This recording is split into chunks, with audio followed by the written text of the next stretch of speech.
Roy Orbison was expected to make a significant return in the 1980s.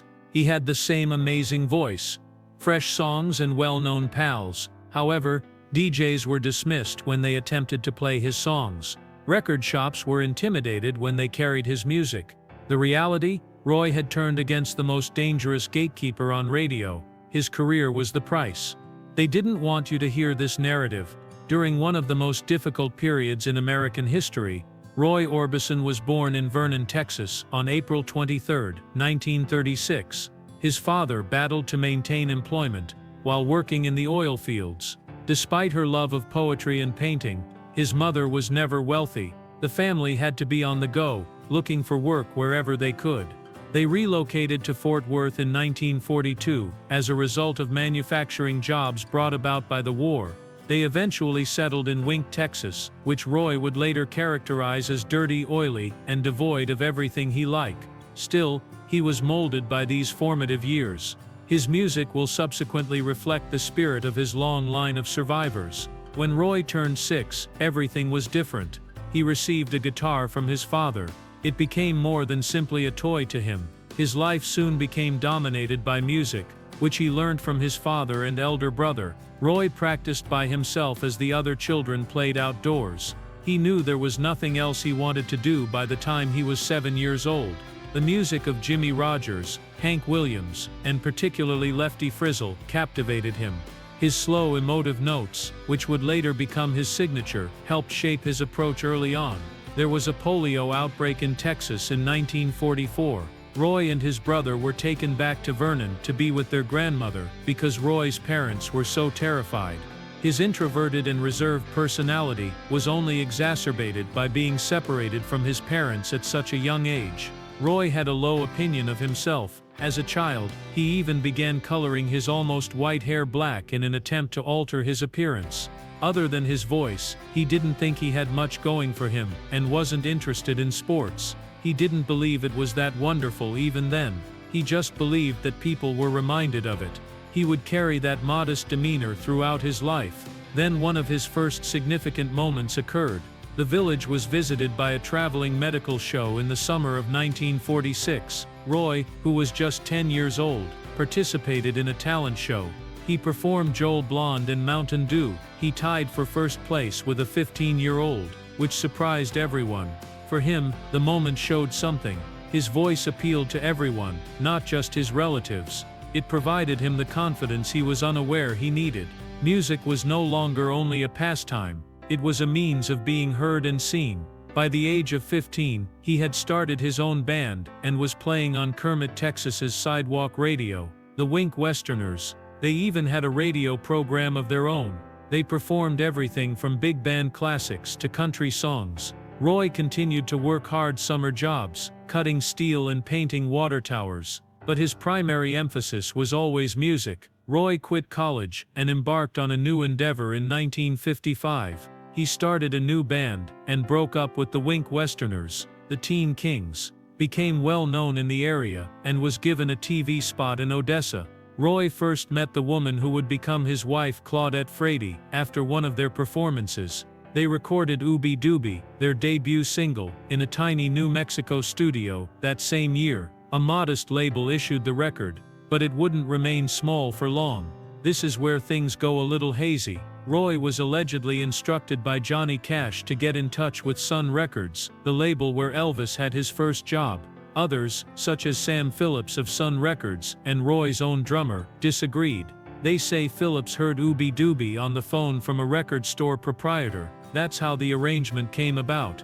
In any case, it is certain that the Teen Kings were signed by Sun Records and that Ooby Dooby was re-recorded in Memphis. Their first true smash was the song. Behind the scenes, however, there were issues. Roy wanted to sing ballads and emotional songs that were full of feeling, but Sun Records wanted more rockabilly and Elvis-style hits. Roy didn't fit that mold, and Sam Phillips had his sights set on Carl Perkins rather than Roy. When Perkins was involved in a car accident, the label had more room, and Roy's song Ooby Dooby got its chance.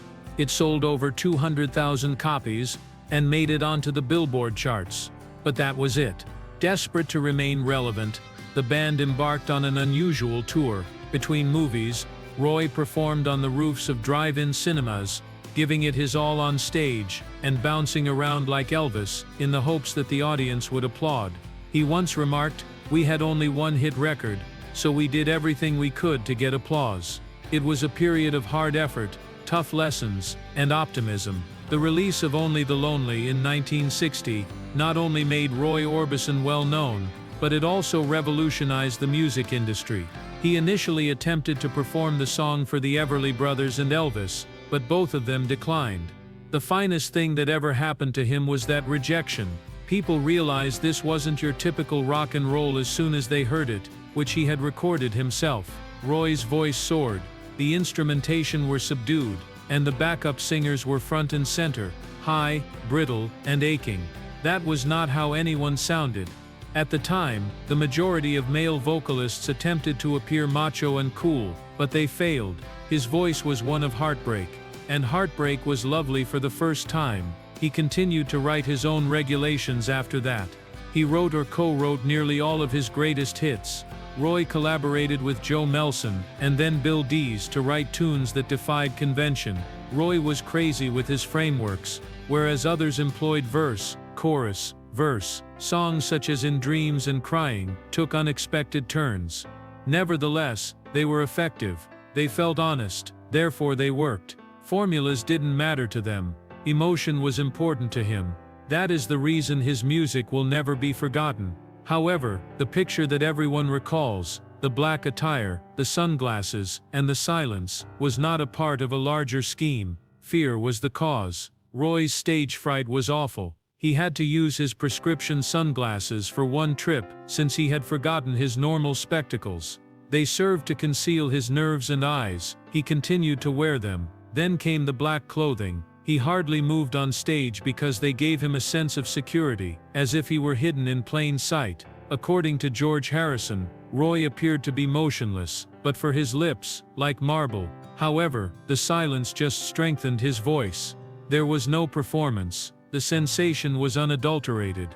When he visited the UK with the Beatles in 1963, that unadulterated emotion was the main attraction. The Beatles were quickly gaining popularity, but he was meant to be the main act.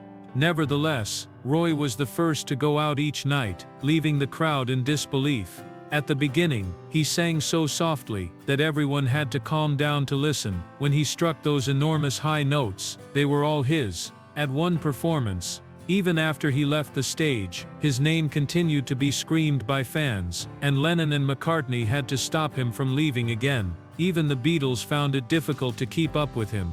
During the same tour, Paul McCartney started composing All My Loving, as Roy was silently penning Oh Pretty Woman on the bus. There was genuine regard for one another. He was so admirable that even Elvis had to admit it.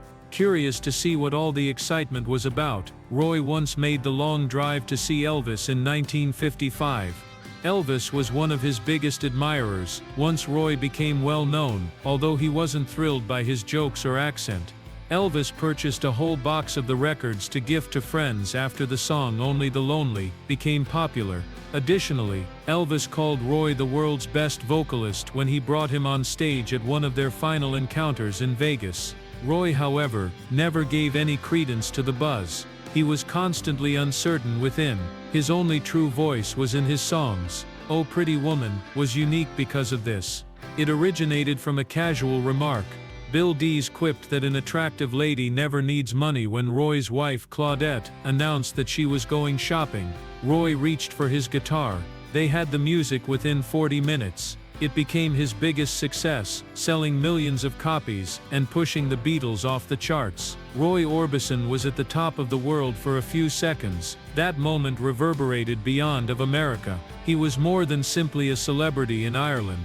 He was revered. The majority of American musicians avoided the nation, but Roy continued to return. Some of his performances were so fierce that Irish police had to close them to prevent people from rushing the stage. In order to meet his fans, he even traveled across tight borders at a politically unstable period to perform 2 complete gigs in separate countries on the same day. The next week, he repeated the action. He was adored in Ireland. He returned the affection. He went on the Rolling Stones' inaugural Australian and New Zealand tour in 1965. The Stones' wild energy and Roy's eerie ballads made for an odd combination, but it worked. From Sydney to Perth, they performed in several cities every day. Despite the harsh tour, Roy managed to keep up. Roy demonstrated that he had a place even as the Stones emerged as the rock genre's future. Additionally, despite the British invasion, kept his ground and destroyed the careers of several American performers. He was the only American to reach #1 between 1963 and 1964 times in the United Kingdom. He had a straightforward secret. He was unique. Roy remained still as everyone else yelled and danced. He wept while others bragged. He made no effort to compete. He simply continued to be himself. That's what set him apart.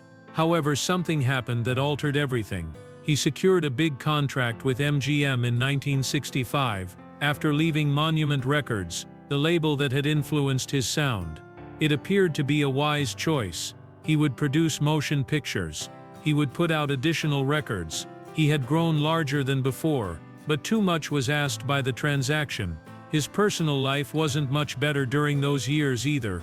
Roy Orbison met Claudette Fried in the 1950s, long before his voice filled stadiums and radio stations. At the time, she was barely out of her teens, and he was a struggling young musician with 3 albums. When they got married in 1957, Roy was 21, and Claudette could have been as young as 15, so the world had only just begun to hear his name. However, behind closed doors, the young couple was already dealing with the responsibilities of adulthood. He spent his songwriting profits on a gaudy pink Cadillac to mark the birth of his first kid. The happiness was short-lived. They had to return to living with Roy's parents after becoming bankrupt. He struggled with his music career and even stopped playing for a spell. After that, they sought to start again after moving to Tennessee and having another kid. However, they were never able to relax due to the bustle of pursuing stardom. Everything altered by 1963. Suddenly, Roy became a worldwide celebrity. From London to Sydney, fans yelled his name and cops had to remove adolescent females from him. But temptation came with celebrity. Roy was leading a double life on tour while Claudette reared their kids by herself in Hendersonville. When Claudette discovered a letter from one of his women, the reality hit her hard. Although Roy maintained a tidy front, many close to him were aware that he was reverting to the rock star lifestyle he had previously appeared to shun. He and his companion even carried a calendar during one tour in London to keep track of the number of ladies they were meeting. It was a way of life, not simply a few errors. Young, lonely, and surrounded by stillness, Claudette was stranded at home while Roy went away seeking fame and diversions. She met Braxton Dixon, who was building their home at that point. He wasn't your typical builder. A legend from Tennessee is building mansions for country music artists like Tammy Wynette and Johnny Cash. He carried his creative energy into their house every day, and Claudette gradually became captivated. She simply wanted to feel seen again, according to friends. Dixon was there because Roy was never there. Present, affable, and active. In addition to being sexual, their affair helped to bridge the emotional void Roy had left. Everything fell apart in 1964. For a while it appeared like Roy and Claudette's divorce was final, but then something changed. Roy agreed to spend more time at home and less time touring when he landed a big contract with MGM. Then their third son was born to Claudette. They reconciled in a matter of months, and by the end of 1965, they were married again. After Roy fractured his foot in a motorbike accident, Claudette even took a plane to Britain. They made another attempt in the hopes that love would endure the ordeal they had both endured. However, that second opportunity would not endure. Roy and Claudette were enjoying a rare day off on June 6, 1966, when they rode motorbikes together. They had a deep affection for motorbikes. They were involved because of Elvis. A pickup truck, however, abruptly pulled off on a peaceful Tennessee road. Roy dodged it with a swerve. Claudette didn't. It was a vicious blow. As she lay dying, Roy hurried back to hold her. Nobody could do anything about it. In his arms, she passed away.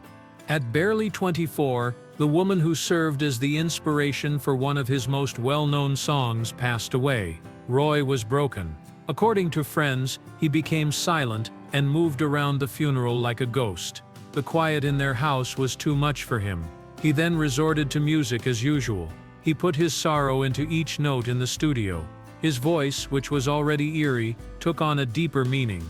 Too Soon to Know and other songs weren't merely depressing. These were unvarnished admissions from a guy who had lost it everything.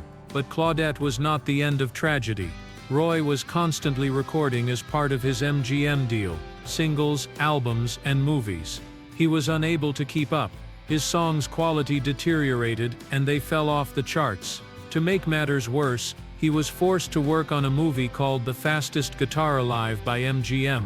The screenplay was a complete mess, but it was intended to be his big Hollywood moment. Performed a guitar rifle spy game. The film became a comedy, and Roy, who was still in mourning, didn't want to act. Critics detested it. After one failure, the intended film series was terminated. It served as just another reminder of how bad things were. Then the greatest blow struck. On September 14, 1968, Roy Orbison had just wrapped up a performance in Birmingham, England. The audience adored him, but as soon as he left the stage, he was dragged away and told something that would break any man's heart. His two oldest boys were deceased, and his Tennessee home had burnt down. At first, the words didn't really sink in. Roy passed out in his dressing room after they did. He had lost his wife in a motorbike accident only 2 years prior. There was silence in his universe. He quickly returned to the United States and abruptly canceled the remainder of the trip. But the journey home seemed to go on forever. He was unable to do anything, only grieve, only think. When he eventually arrived in Hendersonville, he saw just a burned-out chimney standing in ash instead of a house. While in their grandparents' care, his boys, 6-year-old Anthony and 10-year-old Roy Dwayne, had been playing with fire. According to some, it began with an aerosol can and a lighter. Whatever occurred, it did it quickly. Just in time, Wesley, their youngest brother, was brought out. However, Roy's parents were pushed across the room by a burst of flame as they attempted to save the others. It was too late. When assistance finally came, silence spoke louder than words during the funeral. Roy was flanked by June Carter and Johnny Cash. They remained silent. They were not required to. Everyone was aware of the burden he was bearing. Rebuilding on the farm was too much for Roy to handle. The memories hurt too much. He sold the land to Johnny Cash in 1969, after he made a sacred commitment. There he would never construct a house. As a living homage, he planted a fruit orchard instead. To Roy's boys. For years that orchard flourished. It developed into a peaceful haven that Wesley could retreat to when he needed calm. Johnny Cash's own home would also burn down years later. Although there were no fatalities, the odd coincidence gave the already eerie tale a new dimension. Roy did not recover. He couldn't for a long time. He stopped creating music, moved in with his parents, and closed himself off from the outside world. Roy remained absorbed in his thoughts, staring at a muted TV, even when Johnny Cash paid him a visit. He had no idea how to proceed. His outlet had always been music, but now it seemed empty. In any case, the music industry was evolving. Roy's sentimental melodies were being overshadowed by psychedelic rock. His sales fell off a cliff. Nothing came of the $1 million MGM agreement he had previously signed. Roy Orbison had all but vanished from the public eye by the early 1970s. He fell hard. He had been invincible in the early 1960s, sharing a place with Elvis as one of rock's best vocalists. However, he was performing to almost empty theaters by 1976. He played for a small crowd in a large venue on his 40th birthday. One music reviewer had to custom order his recordings because they were so difficult to locate, even in New York. Nevertheless, he was never forgotten by fans in distant locations like Bulgaria. They applauded him as if he were still in the 1960s. During this gloomy period, he did experience some light. When Roy was on tour in the United Kingdom in 1968, he met a young German woman named Barbara who was only 18. The next year, they were married, and together they produced 2 sons, Alexander and Roy Jr. However, the choice to leave his surviving son from his previous marriage, Wesley, in the custody of his parents caused a silent but enduring rift in the family. Nevertheless, Roy's life was significantly impacted by Barbara, who also assisted him in reviving his career in the 1980s. However, the issue didn't end there. Roy visited the hospital in 1977 while on vacation in Hawaii due to chest trouble. He had 3 clogged arteries. The doctors found he was fortunate to be alive. They claimed, even after undergoing triple bypass surgery, his old behaviors persisted. He continued to smoke, eat badly, and travel all the time. The fright wasn't a turning moment, even though it should have been. He disregarded it as merely a warning. Roy Orbison's career had almost stalled by the middle of the 1980s. Then, however, an odd event occurred. In Blue Velvet, David Lynch, who is renowned for his eerie and surreal movies, included Orbison's eerie song, In Dreams, and many were surprised. The once romantic and harmless tune now plays during one of the most unsettling movie sequences ever. The violent psychopath, played by Dennis Hopper, developed an obsession with it. Orbison was angry at first. It was betraying to have his music associated with something so sinister, and no one had asked him permission. However, something evolved over time. A new generation became enthralled with the film, and they began to inquire about the identity of the voice actor. After repeatedly seeing the movie, Orbison eventually stated, "Okay, I get it." Lynch even assisted him in re-recording the song. His voice was back in the limelight in an instant. The attention just grew more intense. Orbison took the stage at the Coconut Grove nightclub in Los Angeles, 1 year later, in 1987. However, this was no ordinary performance. There were several celebrities in the crowd. Hollywood celebrities including Chris Christopherson, Patrick Swayze, and David Lynch were among the crowd. Everyone came to honor him. Orbison was moved and overwhelmed by the admiration. An earthquake struck Los Angeles the very following morning, shattering chandeliers and causing the venue to tremble. However, the concert's master tapes managed to survive. Later, that concert was made public as Black and White Night, a magical time capsule. Unreleased video from years later showed that Orbison and his band performed a covert encore after the audience had dispersed. The night itself seemed unwilling to finish. That concert seemed like the pinnacle, but then something even stranger occurred. When George Harrison required a B-side for a record in 1988, he ended up playing with Bob Dylan, Tom Petty, and Jeff Lynne. Roy Orbison as well. The Traveling Wilburys began as an informal gathering in Dylan's garage. They were a super group of luminaries who happened to be in the same room at the same moment, not simply a band. The song they recorded is titled, Handle with Care. The quality was too outstanding to be buried. Thus they produced an entire album. In reference to his hero, Lefty Frizzle, Orbison referred to himself as Lefty Wilbury. They produced wonderful music, joked and laughed. It was a successful record. It brought Orbison back into the mainstream of contemporary rock and sold millions of copies. Orbison joined with Virgin Records and started recording new music at this hectic time. He and Jeff Lynne formed a partnership.